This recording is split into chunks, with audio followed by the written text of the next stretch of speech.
Hi అండి. అందరికీ నమస్కారం. ఈ మధ్య కొంచెం ఇన్‌స్టా రీల్స్ అలా తిరిగేస్తూ ఉంటే ఓ విచిత్రమైన విషయాన్ని నేను కనుక్కున్నాను. ఏంటి అంటే ఎవరో కష్టపడి చాలా కష్టపడి కంటెంట్ తయారు చేసుకుంటే వాళ్ళ కష్టాన్ని కొందరు అమ్మాయిలు జస్ట్ సింపుల్‌గా రియాక్షన్ రూపంలో యాడ్ చేస్తే దానికి కొన్ని లక్షల మంది అబ్బాయిలు లైక్ కొట్టారు. ఇంతకంటే నీచమైన, ఇంతకంటే దిగజారుడుతనం ఇంకోటి ఉండదు. పాపం ఎన్నో రోజులు కష్టపడి వాళ్ళు వీడియోస్ తయారు చేసుకుంటే, దాన్ని వీళ్ళు కాపీ కొట్టడం ఒక దారుణమైతే, ఆ కాపీ కొట్టిన సంగతి తెలిసి కూడా చాలామంది ఆ వీడియోలని లైక్ చేయడం అనేది అత్యంత నీచమైన పని. కొంచెం ఆలోచించండి. కష్టం ఒకరిది.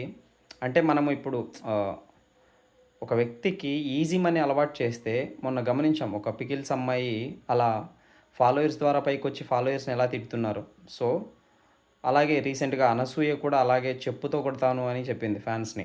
అంటే ఆమెను చూడ్డానికెళ్ళిన ఫ్యాన్స్‌నే. సో, ఒకసారి ఆలోచించండి. ఈజీగా ఎవరినైనా పైకి తీసుకొచ్చాము అంటే వాళ్ళు ఆ పైకి తీసుకొచ్చిన వాళ్ళని కాలికి చెప్పులా చూస్తారు. కాబట్టి కొంచెం కష్టపడే వాళ్ళని పైకి తీసుకురండి గానీ, ఈజీగా ఇలా డబ్బులు సంపాదించే వాళ్ళకి ఎవ్వరికీ లైకులు కొట్టకండి.